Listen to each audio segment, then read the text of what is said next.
parler maintenant du milieu du gaming.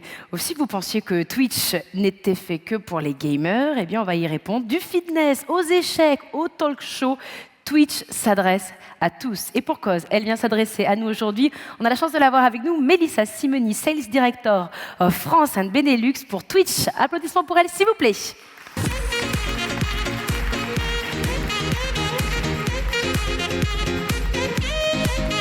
Bienvenue. Merci. Bonjour à tous. Alors aujourd'hui, je viens casser une idée reçue pour une immense partie d'entre vous, alors même que vous êtes pourtant une audience experte. Alors, je vais rentrer dans le détail dans quelques instants avec Jean-Manuel, Retail Media Manager chez Groupe Seb, qui me rejoindra sur scène. Mais peut-être pour ceux qui ne connaissent pas ou peu Twitch, il faut savoir que c'est le principal service de live streaming interactif, c'est-à-dire de diffusion de contenu en direct de façon interactive. On a aujourd'hui des créateurs de contenu, qu'on appelle aussi des streamers, qui vont partager leur passion avec leur communauté et construire au fur et à mesure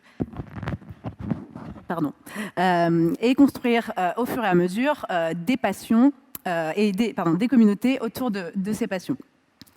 Et ces communautés, elles sont très engagées parce qu'elles vont participer à la co-création du contenu avec leurs streamers préférés en direct. Et pour vous donner une idée de ces communautés et de leur diversité, je vous propose de regarder une vidéo qui est notre campagne de marque qui a été lancée en septembre 2021. On est là, posé, sans filtre, sans chichi. Alors on sait jamais ce qui peut se passer. Peut-être qu'on va se capter dans le chat. Et nos discussions, on en fera une émission. Ce soir dans Popcorn, Jimo. Peut-être que les plus grandes batailles sont gagnées par une sirène. Une baleine. Ok. Bon, on continue ou quoi? Allez, ici on peut créer son propre monde. Sa propre équipe de champions. Se perdre dans plein de nouveaux univers. Wow, on est où là? Shibuya, Tokyo. Et on peut tout réinventer. Peut-être même qu'ensemble, on sauvera le monde.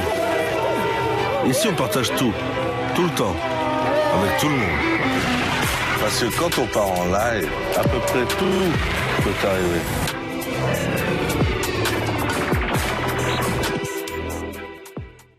Alors c'est vrai qu'au début de l'histoire, Twitch propose un outil qui est live, qui favorise les interactions, qui crée des communautés. Et finalement, la première communauté à s'en saisir est celle des gamers. Et ça, c'était il y a 10 ans. Mais évidemment, les comportements changent, on n'a jamais passé autant de temps en ligne. Et les gamers, comme vous l'imaginez, n'ont pas qu'une seule passion, bien au contraire, ils ont une diversité d'intérêts. Et c'est ainsi que de façon organique, le contenu sur Twitch s'est considérablement élargi. De l'art, en passant à la beauté, la musique, le sport, pour n'en citer que quelques-uns. Et finalement, ces nouveaux contenus vont, à leur tour, attirer une nouvelle audience. Et vous pouvez le voir sur ce graphique, la croissance de Twitch est à la fois boostée par son contenu gaming et plus généraliste. On voit évidemment un pic entre mars 2020 et mai 2020, pour les raisons que nous connaissons tous, mais ce qu'on voit aussi, c'est que cette audience, elle continue sa croissance sur le reste de l'année et même après le confinement. Alors, notre audience généraliste, finalement, elle a 3 typologies de personas. On a tout d'abord les curieux, qui sont là pour vivre des expériences fun et immersives. On a nos passionnés, qui sont des personnes à la recherche de communautés qui va les soutenir et les accepter tels qu'ils sont. Et puis, on a les volontaires qui ont une grande soif d'apprentissage et qui sont là pour se développer personnellement. Et évidemment, ce qui va être intéressant, c'est de regarder leur centre d'intérêt, puisque en comprenant leur centre d'intérêt, on va pouvoir les adresser avec du contenu très pertinent. Alors, pour les curieux qui sont à la recherche d'expériences, de moments live, ils vont aller regarder des contenus tels que le sport, l'humour, des contenus musicaux également. Pour les passionnés qui encore ont un fort sentiment d'appartenance, et ce qu'ils vont rechercher sur le service, pour le coup, on va être énormément dans la discussion, ce qu'on appelle chez nous « just chatting » ou tout simplement en anglais. Et puis, on va avoir des émissions qu'on appelle sur Twitch aussi des talk shows ou des streams de cuisine, par exemple. Et puis, on a les volontaires, et là, on va être dans du contenu éducatif, sciences, technologie, art, beauté. Alors, pour quelles raisons ont-ils décidé de rejoindre Twitch? Eh bien, il y en a 3. La première, c'est avant tout pour passer du temps avec leurs amis, et ils viennent via des recommandations de ces amis en question. D'autres vont venir pour du contenu spécifique, des événements live exclusifs dont ils ont parfois entendu parler autre part. Et puis, on a ceux qui ont une grande admiration pour les streamers et qui ont un vrai désir de les rencontrer et de les connaître, parce qu'effectivement, c'est eux qui animent des séquences exclusives uniques sur Twitch au quotidien. Alors finalement, ce qu'on voit, c'est que Twitch est devenu ce que son audience en a fait. Et aujourd'hui, Twitch, c'est quoi? C'est authentique. Moi, j'aime dire que sur Twitch, on échange plutôt qu'on ne commente, et c'est de par la nature live du service. Il y a évidemment des communautés qui sont passionnées. Les communautés et les streamers se retrouvent pour échanger autour de leur passion, sur des sujets qui leur tiennent vraiment à cœur, et ils passent des heures immergés dans ce contenu. Et puis, Twitch, c'est un écosystème bienveillant. Twitch, c'est un espace de soutien pour les créateurs et leur communauté. Et évidemment, les marques sont présentes. Aujourd'hui, Twitch, c'est une opportunité pour toutes les marques, et elles peuvent décider d'adresser Twitch de différentes façons. La façon la plus simple, la plus évidente, c'est via notre vidéo premium pour adresser ces audiences engagées avec des contenus pertinents. Et puis ensuite, on peut faire appel à notre Brand Partnership Studio, qui est un studio intégré, une agence intégrée qui connaît les codes des streamers, qui les suit en permanence et qui saura, par exemple, dans une opération d'influence, identifier le streamer qui parlera avec le plus d'authenticité de votre marque. Et puis l'étape d'après, le nec plus ultra, finalement, c'est la campagne sur mesure, custom, unique, qu'on va faire pour votre marque. Et justement, on parle de marque, et j'ai la chance d'avoir Jean-Manuel, donc Retail Media Manager de Groupe SEB, qui va me rejoindre sur scène pour nous parler de sa première campagne sur Twitch. Merci Jean. Merci de me recevoir. Merci d'être avec nous. Donc, comme je le disais, l'idée, c'est que tu nous parles de cette première campagne sur Twitch avec nos équipes, et ce pour la marque Rovinta. Donc, Jean, ce que je te propose, c'est peut-être de t'introduire et puis de nous partager les raisons pour lesquelles tu as décidé de venir sur Twitch et quels étaient tes objectifs au final. Eh ben, avec plaisir. Merci Mélissa. Donc, moi, je m'appelle Jean-Manuel. Je suis Retail Media Manager pour le groupe SEB sur le marché français. Le terme de Retail Media, pour que vous soyez tous familiers, c'est l'investissement publicitaire sur les sites des sites e-commerce qui distribuent les produits du groupe SEB sur le marché français. Donc, je travaille beaucoup avec la plateforme Amazon qui, dans le cadre de l'opération de Prime Day, qui sont les ventes privées dédiées aux abonnés Prime d'Amazon, on avait un besoin de mettre en avant une offre sur un aspirateur robot sur lequel on avait une offre à mettre en avant pendant Prime Day. Et on avait besoin un petit peu de sortir, d'aller chercher une audience appétente à la catégorie de nos aspirateurs robots.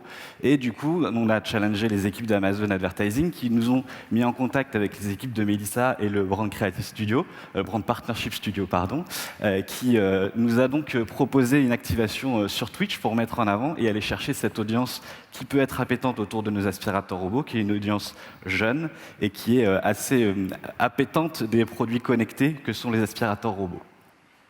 Et alors, est-ce que tu peux nous dire peut-être comment tu as réussi à convaincre en interne chez Groupe SEB et quelle a été l'exécution de la campagne ? Alors, le sujet de convaincre en interne au groupe SEB est en effet une première étape assez importante, et je pense que même auprès de vous, c'est une étape à réaliser, de convaincre que Twitch, ce n'est pas que du gaming.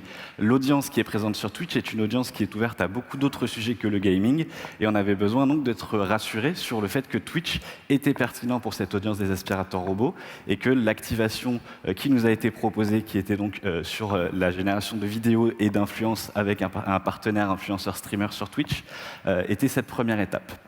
La deuxième étape, donc, ça a été un accompagnement par ce Brand Partnership Studio pour nous proposer des streamers qui étaient appétents à cette catégorie-là et qui étaient naturellement enclins à mettre en avant ce type de produit et qui avaient une communauté qui était assez ouverte sur les partenariats que nous pouvions avoir avec le streamer.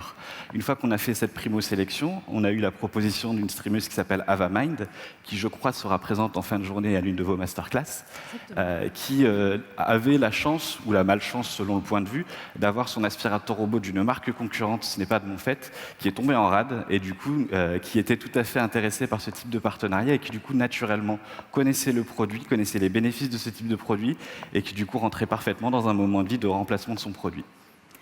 Et alors, c'est vrai qu'aujourd'hui, le consommateur rejette en général les publicités qui peuvent paraître trop opportunistes ou qui manquent d'authenticité. Toi, tu disais justement que vous étiez allé sur une stratégie d'influence. Est-ce que tu peux nous expliquer pourquoi? Et surtout, est-ce qu'il y a des considérations que tu as dû prendre en compte? Eh ben, en effet, la considération d'un influenceur, elle est importante, et notamment sur cette partie mise en avant de produits, parce que l'influenceur doit être naturel dans la mise en avant de son produit et ne pas faire un peu trop cheveux sur la soupe sur le produit qui sera mis en avant. L'avantage de Twitch, c'est qu'on a un streamer qui est avec sa communauté et qui vont interagir énormément et qui vont être assez appétents et assez ouverts à la mise en place de partenariats de marques. Et du coup, la sélection de ce streamer a été assez naturelle et rassurante pour le groupe SEB lorsqu'on a eu cette mise en avant de Havamind qui nous a été proposée. Oui, concrètement, est-ce que tu peux nous donner nous partager l'exécution de la campagne avec Ava? Bien sûr, elle a été faite en, disons, 3 étapes. La première étape, ça a été du dispositif VOL qui a été réalisé sur Twitch pendant les 15 jours qui ont précédé la période de Prime Day pour créer un bassin d'audience d'intentionnistes autour de cette catégorie. Une fois qu'on a fait cette VOL, on est arrivé sur le jour de Prime Day et donc le fameux live qui a été réalisé par Havamind où elle a présenté le produit et elle a montré ses bénéfices et elle a échangé avec sa communauté sur les différentes questions que sa communauté pouvait avoir autour du produit, autour du prix et autour de l'offre qui était proposée sur Amazon. Une fois que cette opération a été réalisée, a posteriori, d'un point de vue média, nous avons pu réexploiter les audiences qui ont visionné l'ensemble du dispositif et qui sont allées sur Amazon pour pouvoir leur proposer des nouvelles offres et d'autres types de produits autour de l'offre de Roventa. Et alors Jean, j'imagine que si tu es là avec moi sur scène, c'est que ça a priori plutôt bien fonctionné. Est-ce que tu peux nous partager des résultats? Si on prend les grands indicateurs de la partie média, on a diffusé dans les 15 jours qui ont précédé plus de 2 millions d'impressions, avec un taux de complétion sur la partie VOL qui avoisinait les 85% de taux de complétion, donc des indicateurs plutôt positifs, même très positifs. On a également des très bons learnings où on voit que la communauté elle-même, au moment du live, donc pendant ces 2 heures du live, est allée elle-même acheter le produit sur Amazon et a mis en avant soit son intention d'achat sur la partie gauche, soit carrément qu'elle a acheté le produit. Donc on en est très satisfait. Et ça démontre que ce type de mécanique fonctionne et permet d'aller générer également de l'acte d'achat sur Amazon. Et donc ce learning, pour nous, il est très intéressant et ça nous permet de se dire que on va très certainement, et on va d'ailleurs le faire pour cette fin d'année, la mise en avant d'autres offres du groupe SEB sur Twitch, notamment pendant le temps fort de Black Friday sur Amazon. Et on va certainement continuer ces passerelles et mettre en place une activation avec un autre streamer ou Havamind si celle-ci est intéressée, mais de continuer ce discours et cette histoire que nous avons démarrée ensemble. Très bonne nouvelle. Dis-moi Jean, je pense que le groupe SEB a su engager avec une audience authentique sur Twitch. Pour une première activation, c'est très bien. Est-ce que tu aurais des conseils à partager aux marques qui sont dans la salle et qui peut-être sont encore hésitantes à passer le cap?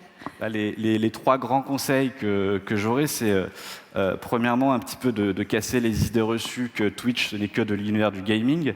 Je ne suis pas Microsoft, je n'ai pas la prétention de vendre des grosses consoles qui n'ont pas forcément besoin de gros médias à leur lancement, bien au contraire. Donc Twitch est une audience qui est appétente et curieuse d'autres types de mise en avant.